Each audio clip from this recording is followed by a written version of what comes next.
बिस्मिल्लाहिर्रहमानिर्रहीम, अस्सलाम वालेकुम, good morning and welcome to morning at home. मैं हूं Jugan Kazim and I hope कि आप सब खैरियत से होंगे।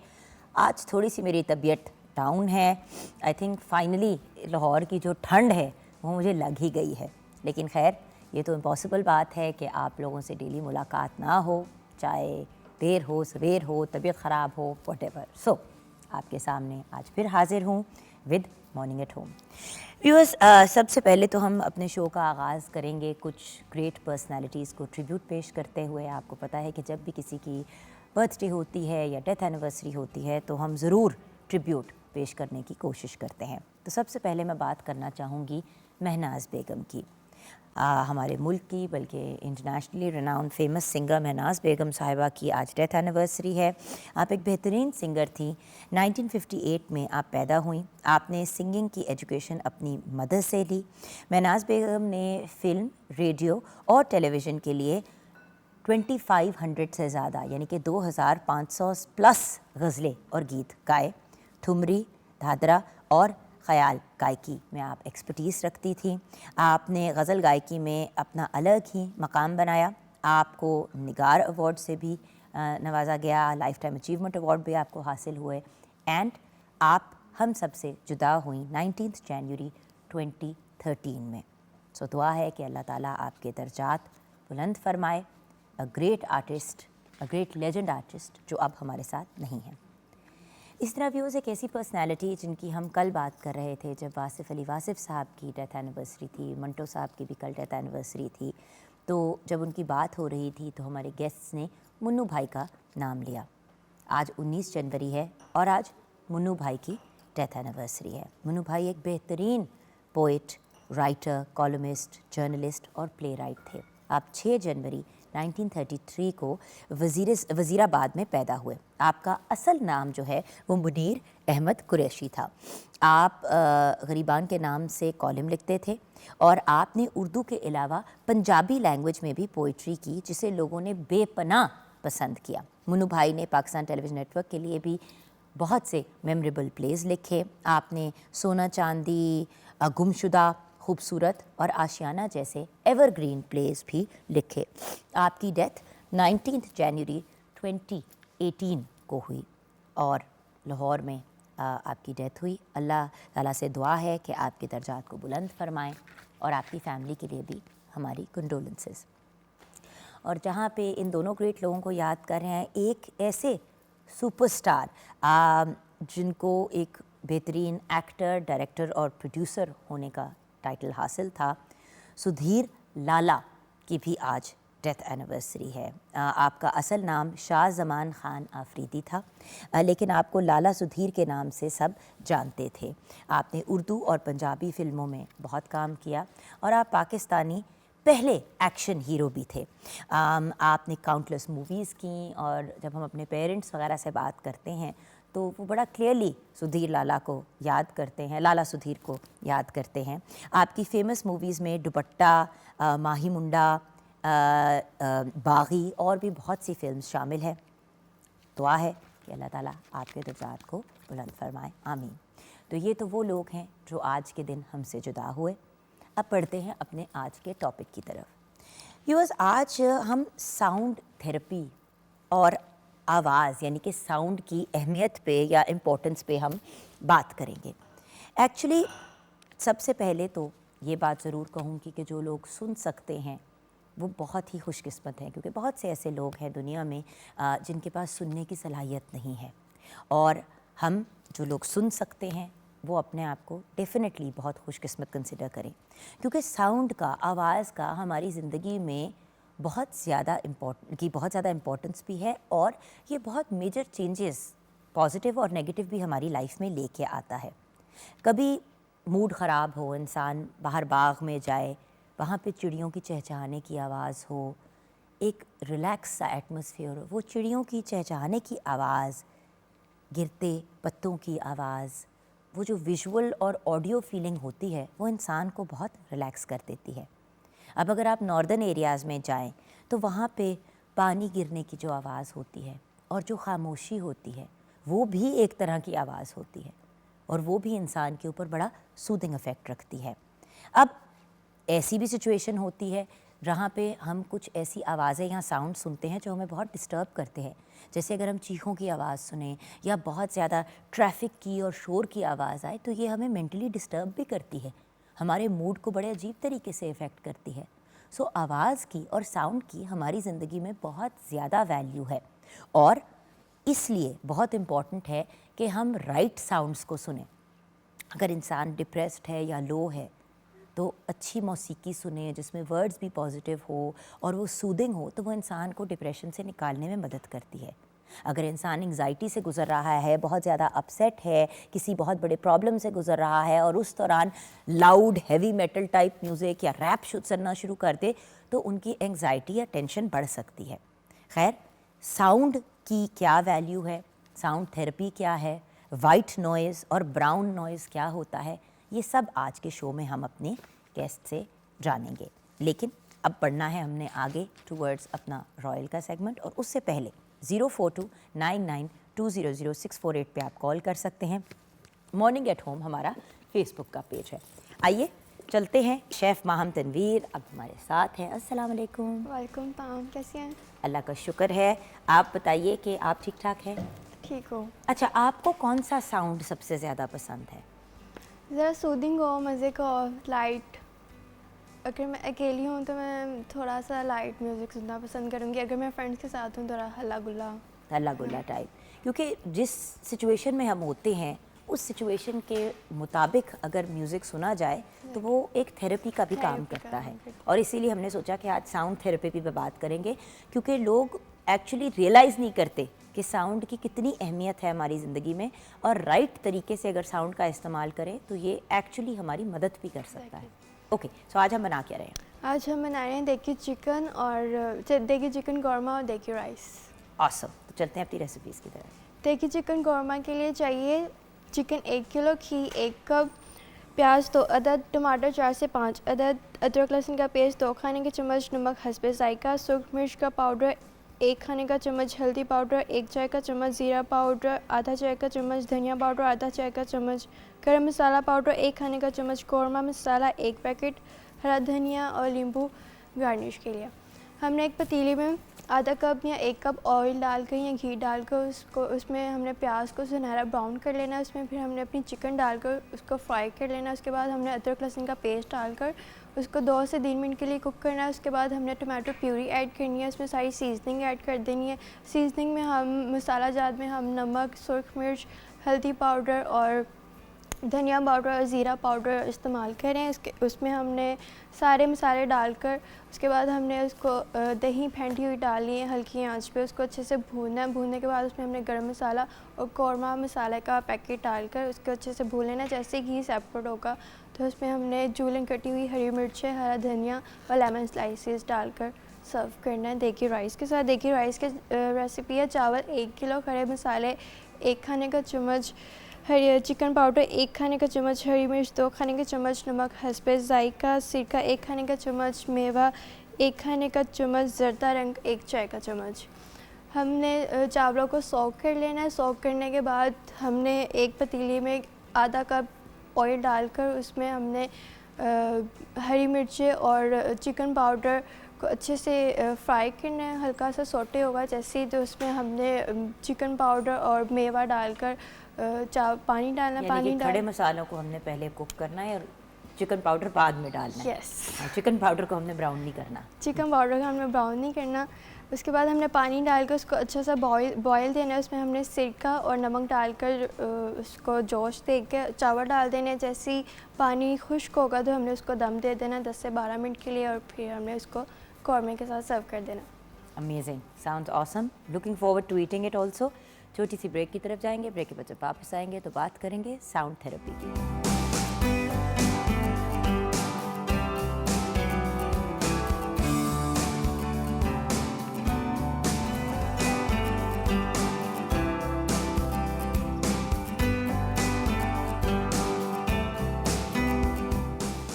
Welcome back from the break viewers. जैसे कि आपसे वादा किया था, आज हम साउंड या आवाज़ के बारे में बात करेंगे और हमें ज्वाइन किया है सरिश नूर साहिबा ने, जो कंसल्टेंट क्लिनिकल साइकोलॉजिस्ट हैं एंड कॉग्निटिव बिहेवियरल थेरेपिस्ट भी हैं। उसके अलावा और डील करती हैं बच्चों और बड़ों दोनों के साथ and as a sensory expert भी ये काम कर रही हैं एज ए सेंसरी थेरेपिस्ट। अस्सलाम वालेकुम सरिश। वालेकुम सलाम। तो एक बात बताइए सरिश, साउंड की या आवाज़ की नफ्सियात के पॉइंट ऑफ व्यू से भी and as a sensory therapist as well हमारी ज़िंदगी में क्या अहमियत है? देखिए, वैसे तो अगर बात की जाए तो सिर्फ साउंड नहीं, सब सेंसेस, 5 सेंसेस जो सबको पता है, और हम as a psychologist sense therapist मानते हैं 7 सेंसेस, एक बैलेंस की और एक उसकी भी होती है काइनेस्थेटिक, प्रेशर की। तो वो सब सेंसेस बहुत इंपॉर्टेंट हैं और वो रोल प्ले कर रही होती हैं आपकी साइकोलॉजिकल वेलबींग में भी, फिजिकल वेलबींग में भी। ठीक है। और जिस लेवल तक हम समझते हैं उससे काफ़ी ज़्यादा। ओके। अगर इन सब सेंसेस में से बात की जाए तो साउंड की वैल्यू थोड़ी ज़्यादा है बाकी सब सेंसेस से। ओके। साउंड जो है, हम साउंड को समझते हैं सिर्फ आवाज़ है, साउंड के साथ उसकी वाइब्रेशंस होती हैं जो कि हमारी बॉडी फील कर सकती है। आप अगर कुछ टाइम के लिए एक लाउड स्पीकर के पास आए खड़े हो जाएं तो क्या फील होगा आपको? आपको उसकी वाइब्रेशंस खुद के साथ अपने अंदर फील होंगी और आपकी भी बॉडी वैसे ही वाइब्रेट करने लग जाएगी। और कहते हैं ना कि जब बहुत लाउड म्यूजिक सुनते हैं तो कहते हैं हाय मेरा दिल बहुत तेज़ धड़क रहा है। बिल्कुल। तो यानी कि हम समझते हैं कि सिर्फ सुना इसलिए हुआ, सिर्फ सुनने की वजह से नहीं, उससे सुनने की वजह से हमारे ब्रेन पे, हमारे न्यूरोट्रांसमीटर्स पे, हमारे केमिकल्स पे, हमारी मेंटल हेल्थ पे, हर चीज़ पे इम्पेक्ट आ रहा होता है। इसलिए साउंड को स्पेसिफिकली, वैसे तो सब सेंसेस को एज अ थेरेपी यूज़ किया जाता है। आपकी देखने की जो एबिलिटी है उसको डिफरेंट लोग डिफरेंट कलर्स से अट्रैक्ट होते हैं, डिफरेंट लोगों को डिफरेंट कलर्स बुरे लगते हैं। आपकी इसी तरह टच, कुछ लोग ख़ास किस्म के टेक्सचर को पसंद करते हैं और ख़ास टेक्सचर को पसंद नहीं करते।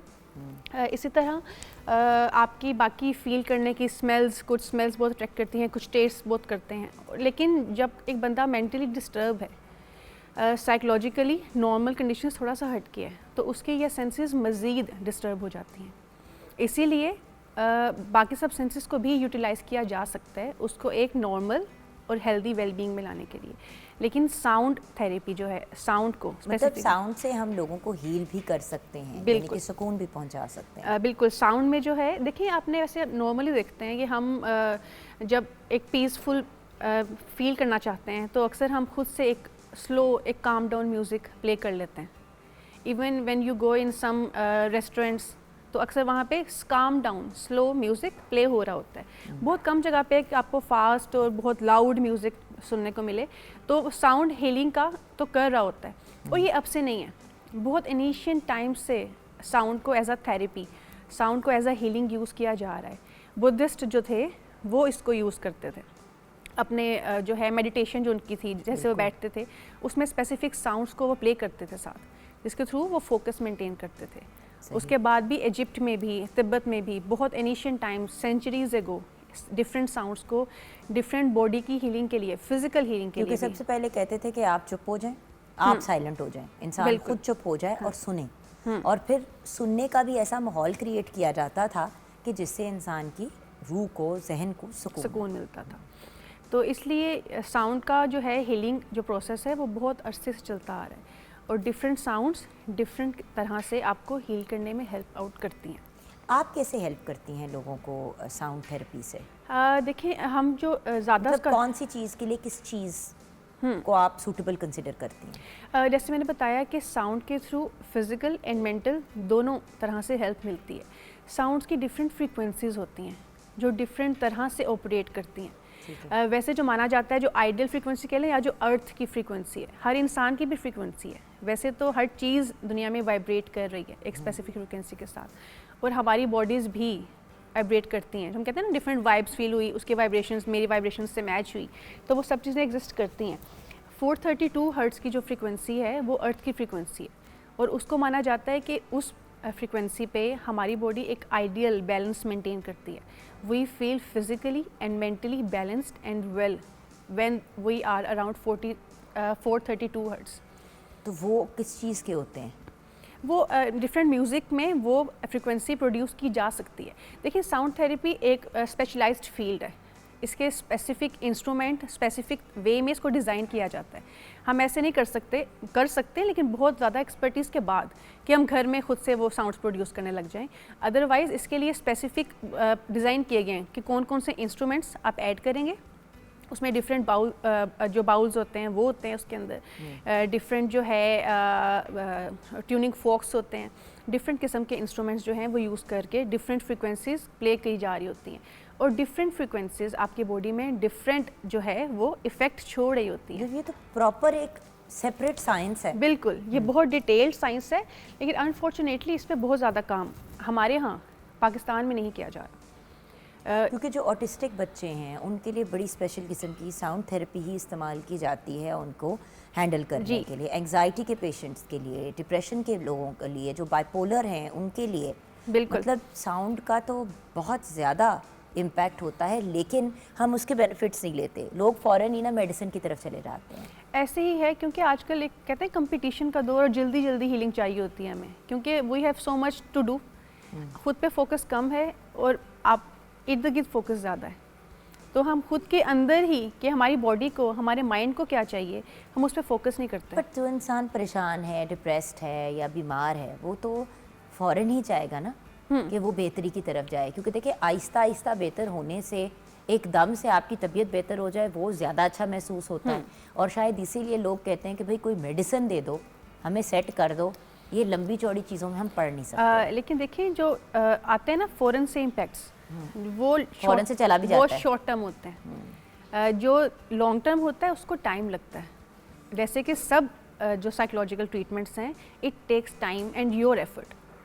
अगले बंदे को खुद विलिंग होना चाहिए that I am willing to put my effort. मतलब ये नहीं है कि आप साउंड थेरेपिस्ट के पास जा रहे हैं, वो सारा काम कर रहे हैं, आप जो हैं बस वहाँ पे बुत बन के बैठे हुए हैं कि ठीक है आप ठीक करें। अब इस तरह मतलब ये वाली शिफा तो सिर्फ अल्लाह के पास। बिल्कुल ऐसा ही है। जब तक एक पेशेंट, क्लाइंट या कोई भी नॉर्मल ह्यूमन बीइंग ये सोच के नहीं जाएगा कि मैंने इससे बेनिफिट लेना है और मुझे इससे बेनिफिट होगा, क्योंकि सबसे जो इम्पोर्टेंट बात है जो आपने भी की कि हमें खुद को काम डाउन करना पड़ता है। अपनी जो आउटर आवाज़ें हैं, अपने इनर जो वॉइसेस हैं, डिफरेंट चीज़ें चल रही होती हैं, उनको हम काम डाउन करें तो हम फोकस कर सकें किसी एक साउंड पे या किसी एक भी चीज़ पे जो आपको हील कर सकती है, जो कि हम मोस्टली नहीं कर पाते। अच्छा, लाउड साउंड्स या जैसे हेवी मेटल हो गया या रॉक हो गया या रैप म्यूज़िक हो गया जिसका बड़ा अग्रेसिव म्यूज़िक होता है, उसका हम पे क्या असर होता है? अच्छा देखें, डिफरेंट जो है ना फ्रिक्वेंसीज डिफरेंट तरीके से हमें इफ़ेक्ट कर रही होती हैं। जैसे कि अगर कोई पेशेंट हमारे यंगर जनरेशन तो लाउड सुनती है, क्योंकि अगर हमारे पास कोई पेशेंट है ना जो ऑलरेडी उसकी हाई एनर्जी है, जैसे कि बाइपोलर या मैनियाक होता है वो, या एंग्जाइटी का पेशेंट है, उसको हम कभी भी लाउड म्यूज़िक, लाउड साउंड जो हैं वो रिकमेंड नहीं करते। आप खुद ये ज़्यूम करें कि अगर आपको बहुत ज़्यादा लाउड आवाज़ें जो हैं वो आएँ, जैसे कि बहुत ज़्यादा हैवी ट्रैफिक की आवाज़ अगर आपको आए। शुरू में यही बात कर रही थी कि जब बहुत ज़्यादा शोर होता है तो इंसान की नर्व्स उड़ जाती हैं। बिल्कुल, तो वो उससे आपकी हार्ट बीट इफ़ेक्ट होती है, एंग्जाइटी आपकी मज़ीद बढ़ती है। आप में देखिए ये एक this is a form of, जब आपस में लोग अपसेट भी होते हैं या चीख भी रहे होते हैं तो हर बंदे के अंदर एक घबराहट होनी शुरू हो जाती है। एक्चुअली वो आवाज़, वो नॉइज़ इंसान को बहुत करती है। हाँ, this is a form of energy basically. Sound जो है वो एक एनर्जी की फॉर्म है, तो उसको बहुत एक करके बिल्कुल डिज़ाइन करके हम ले सकते हैं कि हमें किस अमाउंट में और किस किस्म की चाहिए। हर किस्म का म्यूज़िक थेरेपी, साउंड जो है, साउंड थेरेपी के फर्दर आगे मल्टीपल टाइप्स हैं, ब्रांचेस हैं। हाँ, जिसमें से एक म्यूज़िक थेरेपी भी है, एक ब्राउन नॉइज़ भी है, पिंक नॉइज़ भी है, वाइट नॉइज़ भी है। मैंने भी जाना है उसकी तरफ। हाँ, मल्टीपल उसकी टाइप्स हैं उसमें से। तो म्यूज़िक भी जो है वो हर किस्म का हर किसी को सूट नहीं करता। ठीक है, कुछ लोगों की पर्सनैलिटीज़, जिनकी पर्सनैलिटीज़ एग्रेसिव हैं, ऑलरेडी एक इननेट एग्रेशन है जिसके अंदर, उसको हम लाउड जो है वो सॉन्ग्स या ऐसा म्यूज़िक जो आपको मोटिवेट करे, उनको वो हम रिकमेंड नहीं करेंगे। उनको थोड़ा सा काम डाउन करने वाला म्यूज़िक चाहिए होता है। इसी तरह जो इंसान बहुत डिप्रेस है, जो लो है, मोस्टली क्या करते हैं हम डिप्रेशन में लो सॉन्ग सुन रहे होते हैं, सैड सॉन्ग सुन रहे होते हैं, जिससे हमारा मूड और लो हो जाता है। तो उसमें हम थोड़े से एक्टिवेट करने वाला जो है वो सुनना चाहिए। तो इसलिए be very careful that word you hear, किस किस्म के साउंड्स को आप चूज़ करते हैं, किस किस्म के लोगों को, क्योंकि लोगों की भी आवाज़ें डिफरेंट फ्रीक्वेंसीज़ पे जो ऑपरेट करती हैं वो भी आपको इफ़ेक्ट कर रही होती हैं, और वो आपसे खुद बेहतर कोई नहीं जानता कि आपको कौन सी आवाज़ सूट कर रही है और कौन सी आवाज़ सूट नहीं कर रही। सही। तो ऐसा करते हैं, हम छोटी सी ब्रेक की तरफ जाते हैं। ब्रेक के बाद जब वापस आएंगे तो सर आपने हमें अब गाइड करना है कि ये वाइट नॉइज़ क्या होता है, ब्राउन नॉइज़ क्या होता है, पिंक नॉइज़ क्या होता है, और इन सब को किन किन लोगों के लिए यूटिलाइज़ करना चाहिए। जैसे कि आई रिमेंबर कि जब मेरा बेटा हसन रोता ज़्यादा था तो उन सब कहते थे इसको वाइट नॉइज़ सुनाओ, तो मैं कहती थी हैं, तो वो फिर ऑनलाइन जाके यूट्यूब पे चेक करना कि वाइट नॉइज़ तो कुछ आ जाता था, तो वो मैं बैकग्राउंड में चला देती थी और वो हेल्प भी करता था टू अ सर्टेन एक्सटेंट। तो कौन सा वाला नॉइज़ किसको हेल्प करता है और किस तरीके से उसको यूटिलाइज़ करना चाहिए, एटलीस्ट जो लोग घर पे देख रहे हैं, अगर वो हमारी इस गुफ्तगू से बेनिफिट लेना चाहते हैं तो वो कैसे ले सकते हैं, ये हम जानेंगे ब्रेक के बाद।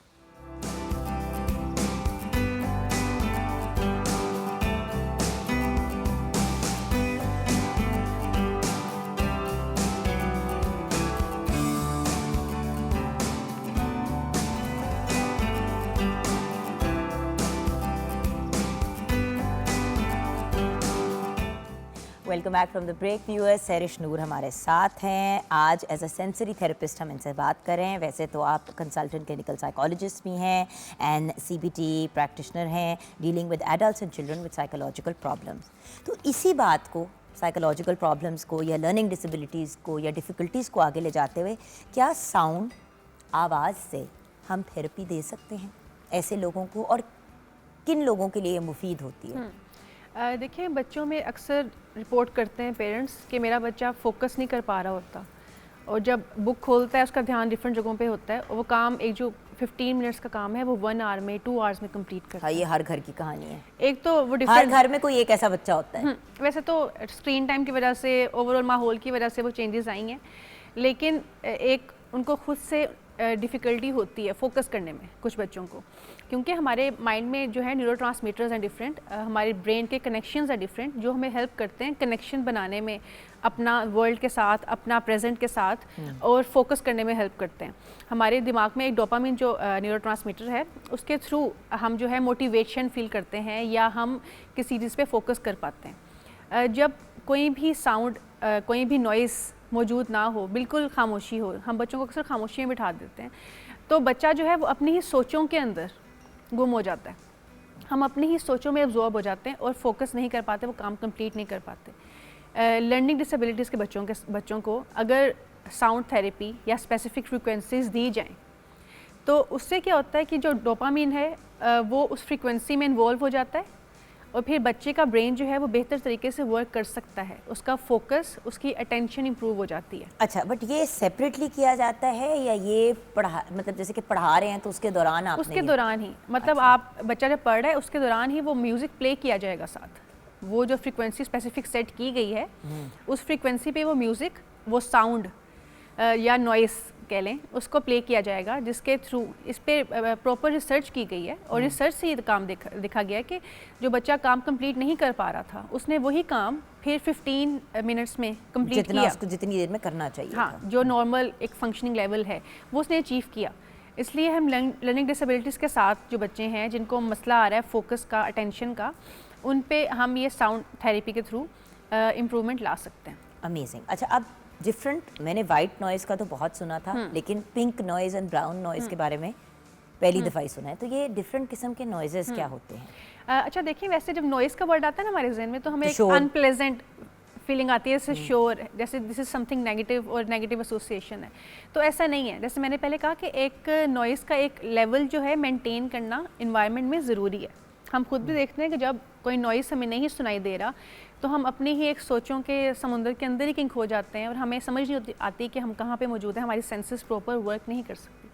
तो प्रॉपर फंक्शनिंग के लिए, हमारी प्रॉपर अटेंशन के लिए, हमारी वेल बीइंग के लिए, मेंटल फिज़िकल बोथ, एक नॉइज़ की ज़रूरत होती है। अगर वाइट नॉइज़ की बात की जाए, तो white noise is a combination, जैसे कि white light is a combination of 7 colours, इसी तरह white noise is a combination of multiple colours and multiple frequencies of sound. इसके अंदर मल्टीपल आती हैं। वाइट जो नॉइज़ है, लेकिन वो थोड़ा सा लाउड फ्रीक्वेंसीज जिसमें होती हैं, हाई पिच साउंड्स जो होती हैं, वाइट नॉइज़ में वो साउंड्स मौजूद हैं। और वाइट नॉइज़ अक्सर जो है वो हेल्प करता है आपको जब बहुत ज़्यादा, देखिए, समटाइम शोर भी एक स्पेसिफिक, अगर एक मेंटेन करके प्रोड्यूस किया जाए तो आपको रिलैक्स फील करने में और स्लीप में हेल्प करता है। वैसे इसकी आवाज़ अगर देखी जाए कैसी होती है तो this is a very loud, जैसे वैक्यूम की आवाज़ होती है, एक स्पेसिफिक वाइट नॉइज़ थोड़ी सा नॉइज़ की फॉर्म में आता है। हाँ, थोड़ी और सी लाउडर। बात ये है कि बाहर के मुल्क में तो हमने ऐसी भी कुछ वीडियोस भी देखी हैं जिसमें बच्चा सो नहीं रहा तो माँ ने वैक्यूम क्लीनर चला दिया और उस शोर पे वो सो गया, अपसेट बच्चा सो गया। बिल्कुल। तो ये थोड़ी सी लाउड आवाज़ें हैं वाइट नॉइज़ वाली, ठीक वो है। हर एक को सूट नहीं करती। ये लाउड है, वैक्यूम की है या ट्रेन की है या मतलब, लेकिन वो स्पेसिफिक एक ही आवाज़ बार बार आ रही है ना, तो वो एक जब रिपीट होती है तो उसकी वजह से स्लीप में हेल्प मिलती है सही। और बच्चे सो सकते हैं। इसलिए कुछ इंस्ट्रूमेंट भी डिज़ाइन किए गए हैं। ऐसे इंस्ट्रूमेंट बाहर तो हैं, अभी कुछ हद तक यहाँ पे भी पाकिस्तान में कुछ इंस्ट्रूमेंट ऐसे आ गए हैं ठीक और है। आपको नेट पे भी सर्च करके वो वाइट नॉइज़ मिल जाती है, लेकिन वो सबके लिए सूटेबल नहीं है। इसलिए बेहतर ये है कि साउंड थेरेपिस्ट से कंसल्ट करके आप जो है वो आवाज़ जो उसको सुनाएं। सही। White pink noise. जी, फिर पिंक नॉइज़ भी है, देन ब्राउन नॉइज़। वैसे तो blue noise, brown noise, red noise, violet noise, सब फ्रीक्वेंसीज़ के अकॉर्डिंग उनको डिफरेंट नाम दिए गए हैं, लेकिन सबसे जो ज़्यादा यूज़फुल समझी जा रही है ना, जो थोड़ी सी लो फ्रीक्वेंसी है, that is brown noise. Brown noise और वाइट नॉइज़ के दरमियान में आती है पिंक नॉइज़। ठीक है। वाइट नॉइज़ जो है वो लाउडर है या उस पर कह लें कि हायर फ्रीक्वेंसीज की साउंड्स हैं। जो ब्राउन नॉइज़ है वो बिल्कुल लो फ्रीक्वेंसीज की साउंड है, बट उसको थोड़ा सा हाई इंटेंसिटी पे प्ले किया जाता अच्छा, उसको आप किससे हम कंपेयर कर सकते है। हैं? ब्राउन नॉइज़ वो है जैसे कि बारिश की आवाज़, हाँ। जैसे कि समुंदर पे लहरों की आवाज़। अच्छा, यानी कि जब इंसान स्पा जाता है और कोई ट्रीटमेंट करवाता है तो वो जो पीछे म्यूजिक चल रहा होता है वो ये मतलब ये this is a very calm soft Kameng. हाँ, ये सॉफ्ट है और ये आपको हेल्प करता है रिलैक्स करने में। आप जब स्ट्रेस में हैं तो काम डाउन होने में, एंग्जाइटी के पेशेंट्स जो एंग्जाइटी हैं बहुत ज़्यादा, जो हर वक्त हाई एनर्जी के साथ रहते हैं, बहुत एक्टिव रहते हैं, मेरी तरह, उनको स्लो डाउन करने के लिए, या बच्चे जो बहुत ज़्यादा एक्टिव रहते हैं, बहुत ज़्यादा एनर्जी है, तो जिनको स्लो डाउन करना है, जिनको रिलैक्स करना है, उनके लिए ब्राउन नॉइज़ बहुत अच्छा है। लेकिन ब्राउन और वाइट नॉइज़ के दरमियान में है पिंक नॉइज़। ठीक है। पिंक नॉइज़ की फ्रीक्वेंसीज वाइट से थोड़ी कम बट ब्राउन से थोड़ी ज़्यादा है, और पिंक नॉइज़ जो है वो स्लीप के लिए, एक एडल्ट नॉर्मल इंसान की स्लीप के लिए वो नॉइज़ अच्छा समझा जाता है पिंक नॉइज़ को।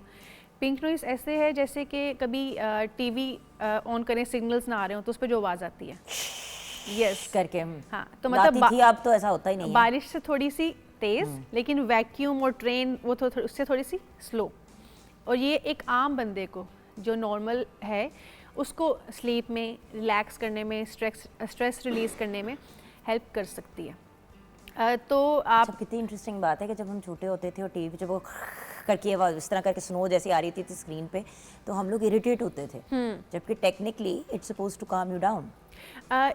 वैसे तो नेचुरल हर इंसान को डिफरेंट साउंड्स उसकी डिफरेंटली इफेक्ट करते हैं। हाँ, उसकी वाइब्रेशंस, जैसे उन्होंने बताया कि उसकी वाइब्रेशंस हैं, और उसकी वाइब्रेशन हर इंसान की अपनी वाइब्रेशन के साथ जब मैच करती हैं तो तब वो उसको काम डाउन करती हैं। तो वैसे हो सकता है किसी को वो आवाज़ तब भी पसंद हो, किसी को आवाज़ ना पसंद हो, लेकिन जब एक लॉन्ग टर्म पे चलती है ना वो एक आवाज़ स्पेसिफिकली, तब उसके इम्पैक्ट्स आना शुरू होते हैं। अच्छा, तो एंड में आप हमारे व्यूअर्स को क्या पैगाम देना चाहेंगी साउंड से रिलेटेड? अच्छा देखिए, साउंड का ये साउंड हमें बहुत केयरफुली चूज़ करना चाहिए। हम इतना इसको वैल्यू नहीं देते। हम अक्सर अपनी आउटर से अटैच्ड होते हैं, अपने साथ अटैच कम होते हैं। तो हमें बहुत केयरफुल होना चाहिए कि हम क्या सुनते हैं, और जो सुनते हैं उसको थोड़ा सा टाइम दे के देखें। फ़ौरन से स्विच ऑफ कर देना, नेक्स्ट पे मूव कर जाना, नेक्स्ट मूव कर जाना, उससे आप एंग्जाइटी बढ़ेगी, स्ट्रेस बढ़ेगी, मसले बढ़ेंगे।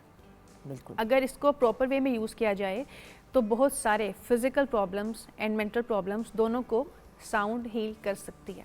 और प्लीज़ साउंड का इस्तेमाल इंसानों की तरह करें। बाय इंसानों की तरह आई मीन कि आजकल बच्चे स्पेशली अपने हेडफोन्स लगा लेते हैं।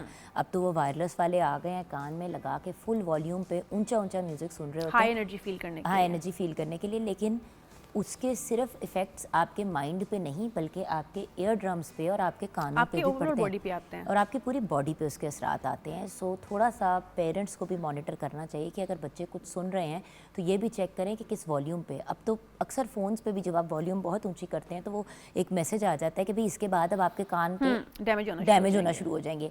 लेकिन खैर बच्चों को और इन चीज़ों को मॉनिटर हमें खुद करना चाहिए और ख़ुद भी राइट यूज़ ऑफ साउंड, ताकि वो हमें थेरेपी के लिए हमारे काम आए रादर देन वो हमें कोई नुकसान पहुंचाए। Thank you so much Sarish for guiding us and giving us so much information today.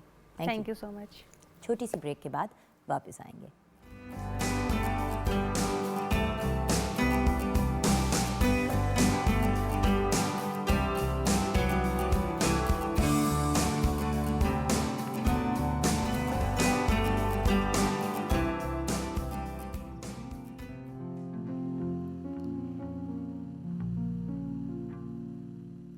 मुझे दिल से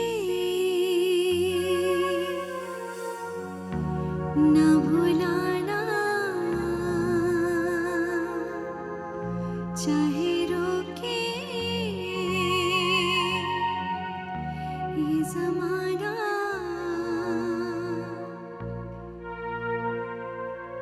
तेरे बिन मेरा जीवन कुछ नहीं,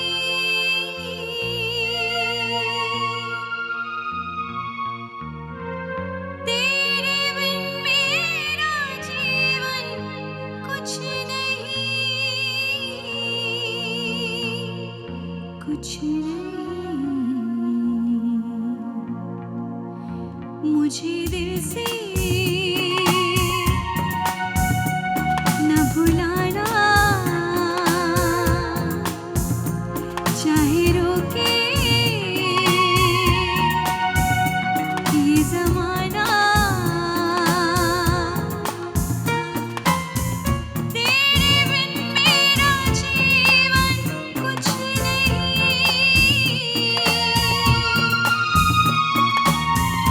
तेरे बिन मेरा जीवन कुछ नहीं, कुछ नहीं। मुझे दिल से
कुछ नहीं।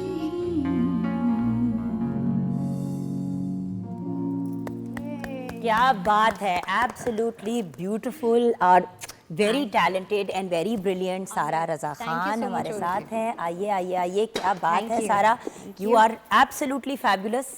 और क्या खूबसूरत ट्रिब्यूट आपने पेश किया to the great legend. Jazakallah, and so Mehnaz are the Begum. sound and musicians. They are actually so honored, including me, कि आज आपने हमें महनाज जी के लिए याद किया। मुझे बहुत अकीदत भी है उनसे और बहुत खुशी है कि I हम know, अपने and legends that को is याद कर exactly रहे हैं। why we requested you कि आप आएँ, क्योंकि आपसे बेहतर कौन ट्रिब्यूट पेश करेगा। अरे। जो यंगर जनरेशन है, जब वो ट्रिब्यूट पेश करती है हमारे लेजेंड्स को, और ऐसी यंगर जनरेशन जो इतनी बड़ी सुपरस्टार हो इन हर ओन राइट, माशाल्लाह, being a renowned singer, and then उसके साथ साथ डिफरेंट प्लेटफॉर्म्स पे डिफरेंट अवार्ड्स आपने हासिल किए, बहुत से टाइटल आपने अपने नाम किए, जैसे कि daughter of Pakistan as well. So welcome. बहुत शुक्रिया। और आपके साथ जो हमें बहुत ही ब्रिलियंट म्यूजिशियंस ने ज्वाइन किया है, अपने भाइयों की बात करना बहुत इम्पॉर्टेंट है, तो उनको भी ऑफ कोर्स हम याद रखेंगे साथ साथ। शाकिर जावेद साहब on the keyboard, god bless you sir. Mohammad Iqbal साहब गिटार पे, बाय द वे ये खुद इन देयर ओन राइट बड़े सीनियर और ब्रिलियंट आर्टिस्ट हैं जो हमारे साथ हैं। Sikandar Ali on the drums, Irshad Hussain on the tabla, and then Jaggu Khan on the dholak. Jaggu भाई के भी क्योंकि इनिशियल्स जेके हैं और मेरे भी हैं, तो मुझे वैसे ही लगता है कि जग्गू भाई मेरे कोई रिश्तेदार ही हैं, दूर से या करीब से। So welcome and thank you. And I know कि आप में से कुछ लोगों का पर्सनल एक्सपीरियंस भी रहा है महनाज बेगम के साथ परफॉर्म करने का।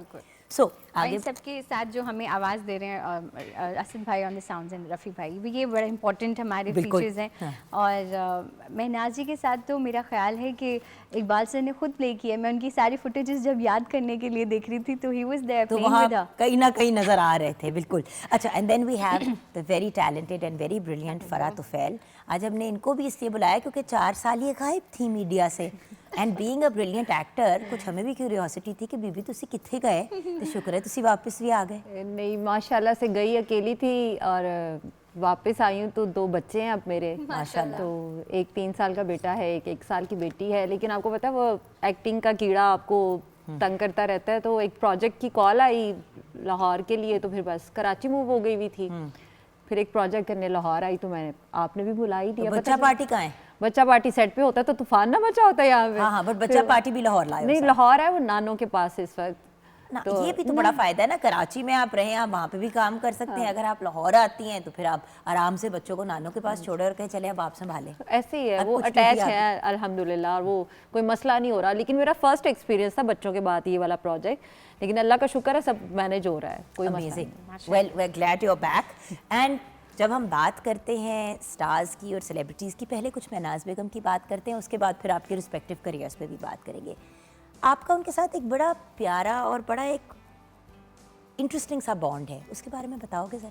मैं पहले तो जुगंदीज आपको थैंक यू कहना चाहती हूँ on behalf of all the music community, because you know मुझे सबसे ज़्यादा ये बात बुरी लगती है कि हम अपने लेजेंड्स को, अपने बड़ों को भूलते जा रहे हैं। हालांकि however in the west also वहाँ एल्विस प्रेस्ली को भी अभी तक याद किया जाता है, हर बंदे को, हर शख्सियत को उतनी ही रिस्पेक्ट से। तो मेरा ख्याल है मुझे बहुत खुशी है कि PTV हमेशा, और आप माशाल्लाह पर्सनली जब से आप आए हो, आप कंटिन्यूसली हमारे लेजेंड्स को याद कर रहे हैं और उनको ट्रिब्यूट दे रहे हैं। तो पहले तो इसके लिए बहुत शुक्रिया, और अल्लाह करे कि ये रिवायत जारी रहे, क्योंकि मरने का कोई एक्चुअली रीज़न नहीं होता। आर्टिस्ट हमेशा ज़िंदा रहता है, और जो कौमें उनको याद नहीं रखती या जो आर्टिस्ट आने वाले उनको याद नहीं रखते, कौमों का होता है, नुकसान उनका होता है, मरने वाली उनकी हिस्स होती है। तो मेरा ख्याल है हमारे एहसास बाकी हैं, इसीलिए महनाज जी हमेशा हमारे साथ रहेंगी। और मुझे लकीली मौका मिला महनाज जी से मिलने का। हम ट्रिब्यूट दे रहे थे एक और बड़ी लेजेंड इकबाल बानो जी को। टीना सानी जी थे वहाँ पे, महनाज जी थे, और यंगस्टर्स में छोटा आइटम हमारा है टिकी पैक, पता है कुछ देख के फर्क कितना प्यार आता है, बिकॉज एक्चुअली ये लिटरली मेरे सामने बड़ी हुई है। हाँ, मैंने बहुत इतना सा छोटा टिकी सा पैक सा था, और वो टिकी पैक जो है बड़ी बड़ी बड़ी और सोबर बातें करता है, म्यूजिक कम्युनिटी की तरफ से पैगाम देता है। पैगाम दे रहा है। नहीं, you guys are the pioneers, so I always regard you for that. अच्छा, सेकेंडली फिर महनाज जी के साथ हम जब बैठे हुए थे इसी तरह से, तो वो भी बड़ा प्यार कर रही थी मुझे, और हम इकबाल बानो जी की गज़ल जो है वो गा रहे थे। टीना सानी जी मुझे सिखा रही थी। तो you know I feel so lucky कि मैंने ये वक्त देखे हुए हैं और उन्होंने मुझे सिखाया। तो महनाज जी ने पीछे से आवाज़ देके कहा कि मुझे ऐसा लग रहा है कि ये मेरा बचपन है।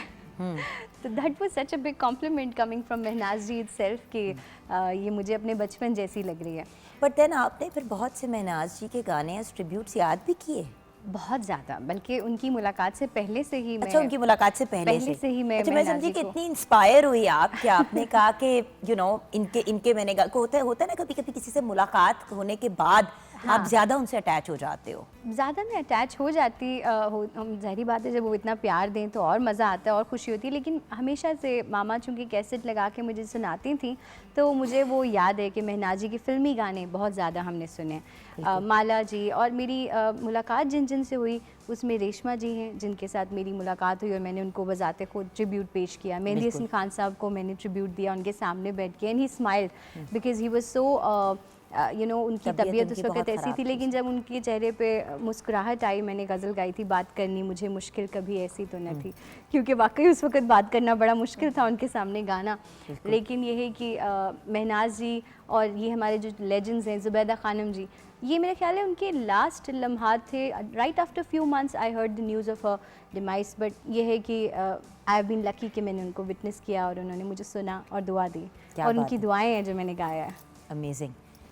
आप क्या कहेंगी फरहान? लाइक आई मीन देखिए, रिमेंबरिंग आवर लेजेंड्स बड़ी एक इम्पॉर्टेंट बात सारा ने रेज़ की। देखो एक दिन हम लोगों ने भी नहीं रहना, मौत तो एक बहुत बड़ी रियलिटी है हम सब की ज़िंदगियों की, और 100% गारंटीड डेथ है। ये तो हमें पता है कि ये होना ही है एक दिन। सबके साथ होना। लेकिन जब इंसान इतना एफर्ट, इतना वक्त, आप जैसे कि आज हम महनाज जी को ट्रिब्यूट पेश कर रहे हैं, I am very curious to know कि आज सारे दिन में और कौन कौन ट्रिब्यूट पेश करेगा मैडम को। Actually to be very honest, singing से इतना ज़्यादा नहीं है, लेकिन आपकी लाइफ में अभी जब ये वाला गाना आप ये गा रही थी तो कुछ और ही फील था कि कुछ आवाज़ें ऐसी हैं जो नहीं जाएंगी, बिल्कुल। वो कभी नहीं ना उनकी रिप्लेसमेंट है, कुछ और कोई जगह ले सकता है या कुछ, क्योंकि वो गाना सुनते ही एहसास हो रहा था कि बहुत बड़ी बड़ी हस्तियाँ हैं जो चली गई हैं पर वो नहीं जा सकती।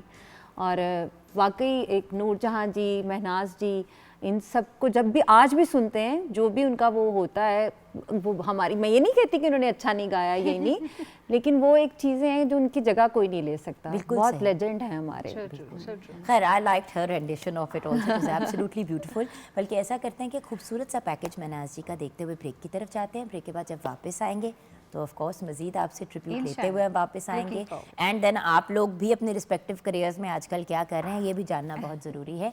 ब्रेक के बाद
अब की तजदीदे वफा का नहीं मकान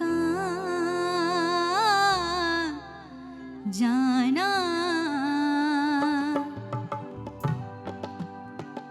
अब की तजदीदे वफा का नहीं मकान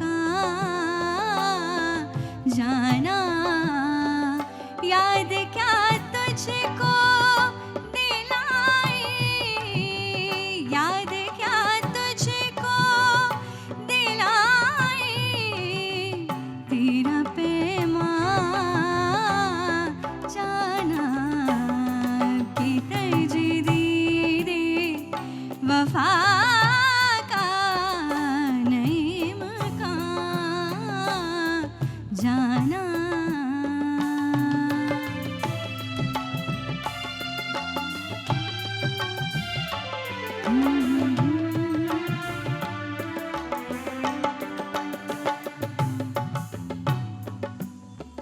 यूं ही मौसम की अदा देख के याद आया है,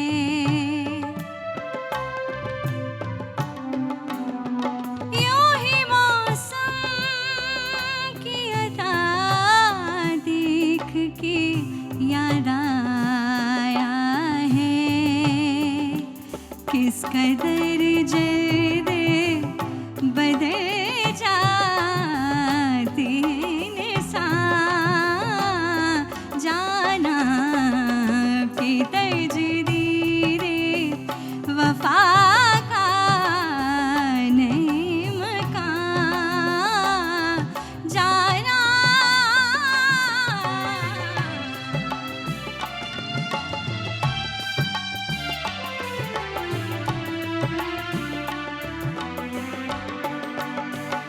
हम भी क्या सादा थे, हमने भी समझ रखा था,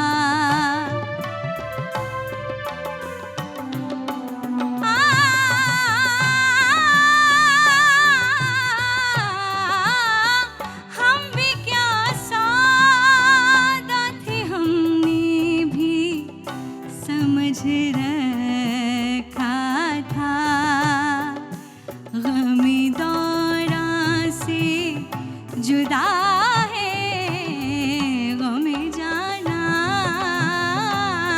जाना की तजदीदे वफा का नहीं मकान जाना।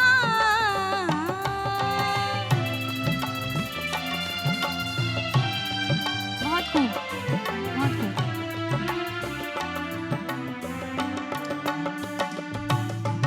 बहुत ही खूबसूरत शेर है गज़ल का, और महनाज जी के लिए आंखों में आंसू आ रहे हैं पर उनको छुपाते हुए। दिल ये कहता है कि शायद वो फसुरदा तू भी,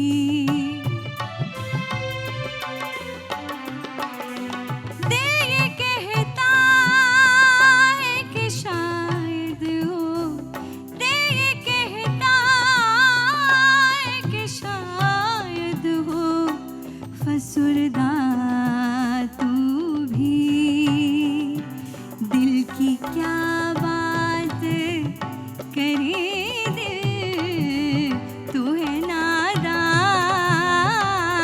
जाना, दिल की क्या बात करे दिल, दिल की क्या बात करे दिल तू है नादान जाना की तजदीदे वफा का नहीं मकान जाना, दिल की क्या बात करे दिल तू है नादान जाना।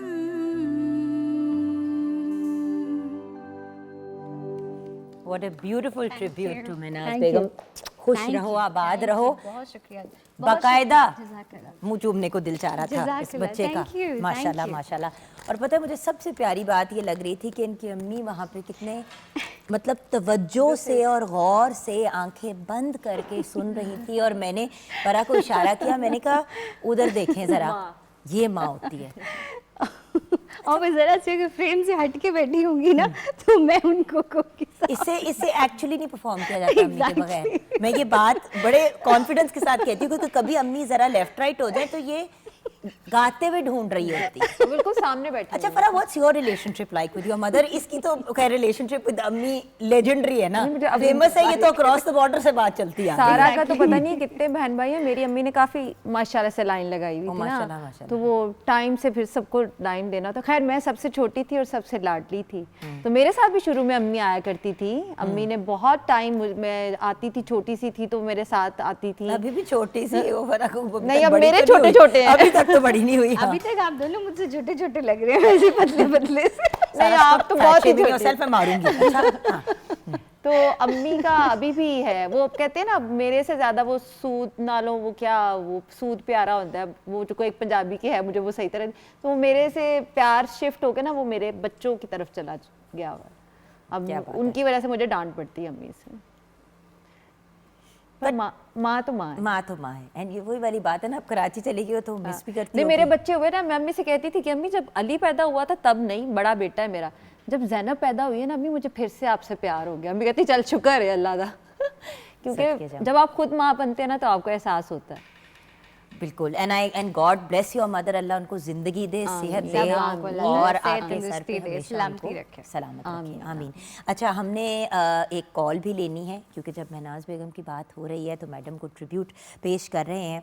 तो ख्वाजा नजमुल हसन साहब एक रिनाउंड पर्सनालिटी हैं, he is one of the pioneers of television and एक बहुत ही talented producer and director of PTV. मेरे ख्याल से पीटीवी ने इतनी ब्रिलियंट पर्सनालिटी कोई नहीं प्रोड्यूस की होगी जितनी ख्वाजा साहब हैं। और Khwaja Sahab is a star maker, उनका बहुत डाइवर्स एक्सपीरियंस रहा है पाकिस्तान टेलीविज़न के साथ and in television in general. And bye the वे ज़ेबा बख्तियार, अदनान समी खान और बहुत से डैज़लिंग स्टार्स को आपने ही इंट्रोड्यूस करवाया है। तो आइए उस पर्सनालिटी से फ़ोन पे बात करते हैं जिनको न्यूमरस अवार्ड से नवाजा गया है ओवर द ईयर्स। अस्सलाम वालेकुम ख्वाजा साहब। जी वालेकुम अस्सलाम। ख्वाजा साहब, आपको आदाब पेश कर रही हूँ। जी मेरी तरफ से भी आपको। अच्छा ख्वाजा साहब, सबसे पहले तो हमारे लिए बहुत बड़ा ऑनर है कि आप हमारे साथ कॉल पे हैं। You are a living legend in your own right माशाल्लाह। तो आज आपसे एक और लेजेंड की बात करना चाहते हैं जो अब हमारे साथ हैं तो नहीं, लेकिन उनका काम तो सारी ज़िंदगी रहेगा। बिल्कुल रहेगा। मैडम, महनाज बेगम के बारे में आप क्या महनाज कहेंगे? जी जी महनाज बेगम। देखिए जी, नैयरा और महनाज मेरी इतना ज्यादा मैंने इन दो के साथ काम किया और दोनों ही इकट्ठे ही आगे पीछे रुखसत हो गई हमसे। अच्छा, ये मैं अगर if I start talking about Mahnaz, ये 1975 की बात है। एक प्रोग्राम नगमाजार हुआ करते था, ये नए सिंगर्स उसमें आते थे, तो वहां पे शी वाज स्पॉटेड बाय मौसीकार सुहेल राना और अमीर इमाम साहब जो कराची के प्रोड्यूसर भी थे। तो उन्होंने नगमाजार में पहली मर्तबा बरखा बहारा, ये उनका बहुत ही मशहूर है, तो वो गवाया था और वो बहुत हिट हुआ। देखिए, महनाज के बारे में थोड़ा सा मैं आपको बता दूं, she had a very distinctive voice, delivered every note every syllable to perfection. बिल्कुल। अच्छा, और उनके एक एक लफ्ज जैसे मोतियों में पिरोए होते थे। प्रोग्राम हिट हुआ और महनाज के लिए ना फिल्मी दरवाजे खुल गए। उन्होंने उस्ताद नजर हुसैन के साथ भी बहुत से खूबसूरत गीत गाए। वैसे तो अपनी वालदा और खाला के साथ तो सोज खानी भी किया करती थी साथ साथ उनके। अच्छा, मेरे साथ उन्होंने देखिए कितने सारे प्रोग्राम किए, अंदाज़े बयां और दुनिया मेरी जवां है और अंदाज अपना अपना, मेरी बिल्कुल। पसंद 1 और 2, ये दोनों ही, जिसमें तकरीबन सारे सिंगर्स थे इस प्रोग्राम में। सर, यू और, आर अ स्टार मेकर। आपने ऐसे ऐसे लोगों के करियर्स लॉन्च किए जिनको कहीं पे मौका नहीं मिल पा रहा था। तो सर, आप तो like I said, you are a star maker, you are a king maker and a king also माशाल्लाह। अच्छा जी, अब आप देखिए कि महनाज ने मेरे साथ जो गाने रिकॉर्ड किए, बेशुमार अच्छे सिंगर्स के साथ, मेरे मदर डुएट्स भी आलमगीर के साथ उसने किए। अच्छा, बिल्कुल। फिर मैंने एक प्रोग्राम जो आपको मैंने बताया उसमें सुरैया के इन्होंने गाने गाए, दुनिया मेरी जवां है, उसमें इन्होंने शमशाद के गाए गाने, इसमें उन्होंने, यानी ये दोनों ऐसी स्टार्स थी, नैयरा और वो, जो कि फिल्मी गाती थी ना, तो इनका अंग भी और तरह का था, उस तरह का नहीं था जिस तरह हमारी गजल की सिंगर होती हैं कि वो फिल्मी गानों में, क्योंकि फिल्मी गानों में रिदम भी चाहिए होता है, अल्फाज की बांट भी होती है, सारा कुछ बड़ा जरूरी होता है एक सिंगर के लिए। तो महनाज तो सैंग with perfection and she was such a great singer. मेरी तो बहुत ही ज्यादा दोस्ती भी थी। और आखिरी प्रोग्राम में आपको बताता चलूं कि दिस वाज डन 2012 में, शबनम और रॉबिन साहब जब आए ना लाहौर वापस आफ्टर सो मेनी इयर्स, 12 साल के बाद, तो I did a show, a tribute to them.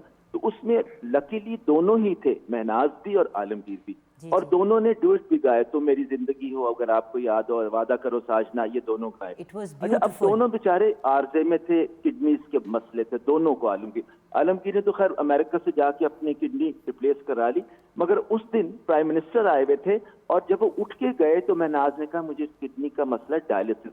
तो मैंने कहा तुमने मुझे पहले क्यों नहीं बताया? जब वो बैठे हुए थे, मैं बुशरा से कह देता, बुशरा तो आपको पता है कितनी जल्दी, बुशरा वाज द एंकर, तो वो कह देते और वो तुम्हारा ये यहाँ पे सेट हो जाता। बेचारी शर्मीली थी। असल में महनाज में ये था कि वो बड़ी अपने आप को बचा के रखती थी लोगों से, खामोशी से कोने में बैठ जाएगी, बात नहीं करेगी, काम किया, माइक पे आए, माइक से उतरे और घर चले गए। ये इस तरह की खातून थी। And then she suffered obviously. उसके 2 साल के बाद she went to America for dialysis. It was too late then. और बट देखिए आप कितनी चीजें अच्छी हमें दे गई। आपके तजदीद वफा का नहीं इम्कान जाना, कैसा अच्छी गजल फराज साहब की गाई है, और फराज साहब ने अपने हाथ से लिख के मुझे भेजी थी कि नजम देखो अगर ये किसी सिंगर के साथ। तो खलील साहब भी वहीं बैठे थे, महनाज भी वहीं बैठी हुई थी लकी।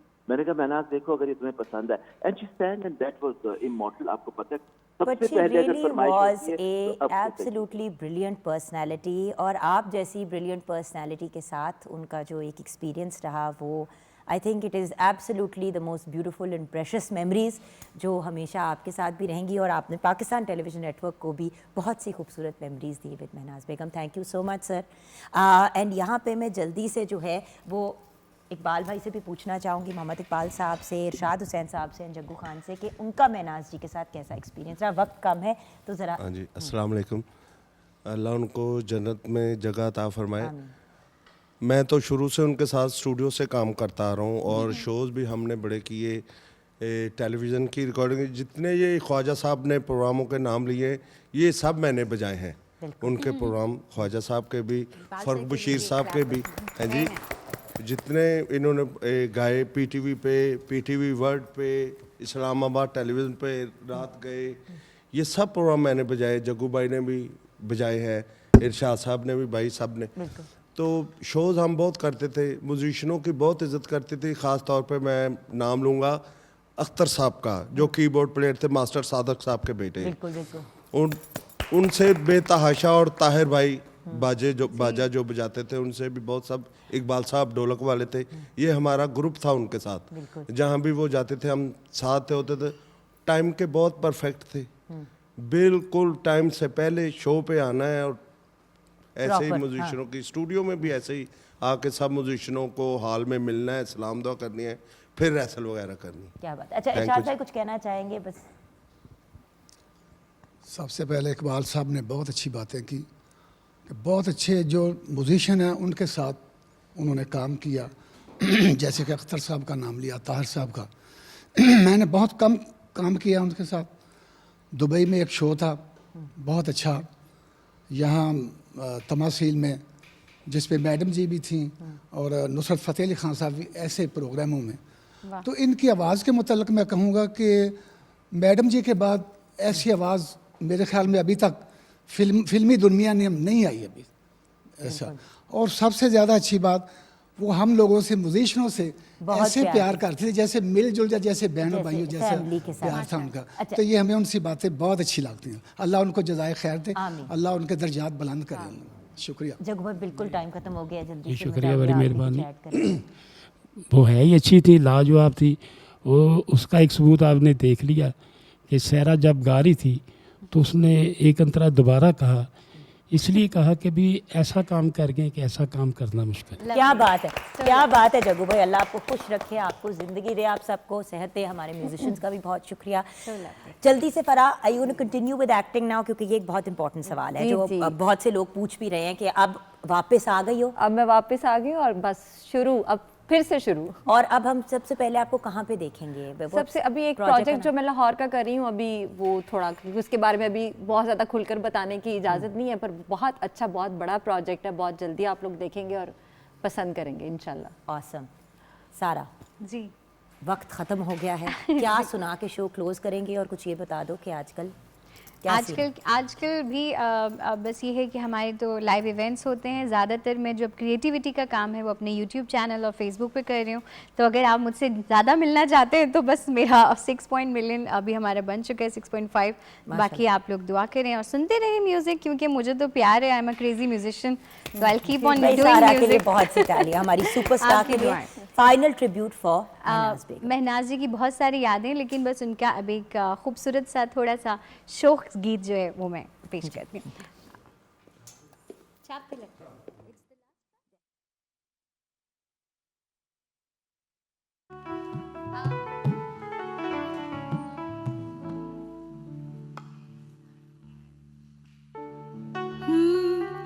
गमी दिल सुनाने को जी चाहता है, गमी दिल सुनाने को जी चाहता है, गमी दिल सुनाने को जी चाहता है, तुम्हें आजमाने को जी चाहता है, गमी दिल सुनाने को जी चाहता है। बहुत प्यारा।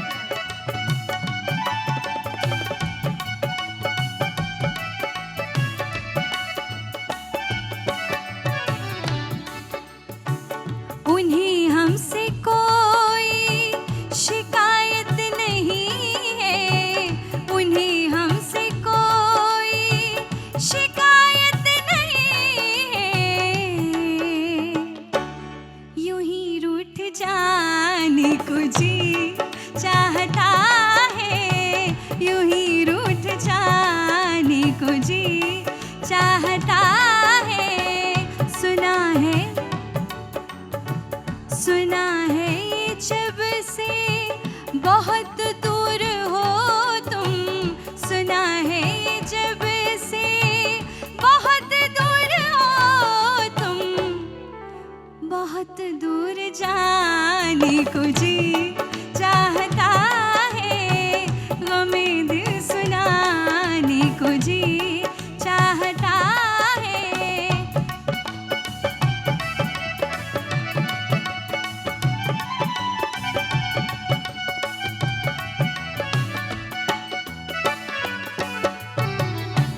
प्रेम भगत का मधवा पिलाई के, मधवा पिलाई के, अपनी सी रंग दीनी रे मोसी नैना, आहा जी मोसी नैना मिलाई के, छाप तिलक सब छीन ली रे मोसी नैना, आहा जी मोसी नैना मिलाई के, नैना मिलाई के, नैना में आई के, नैना मिलाई के, नैना में आई के, नैना मिलाई के, नैना मिलाई के, बात अथम कह दी रे मोसी नैना, आहा जी मोसी नैना, सुनो जी मोसी नैना मिलाई के, छाप तिलक सब छीन ली रे मोसी नैना मिलाई के।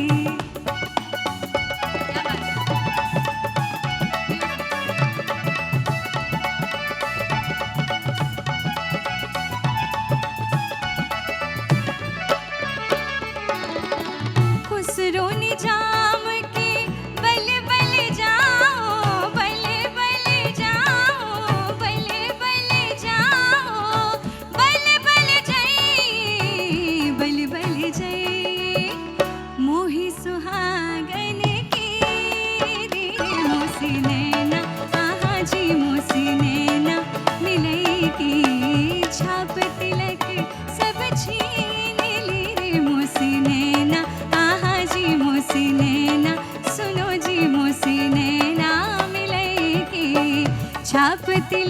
सब छीन ले रे मोसे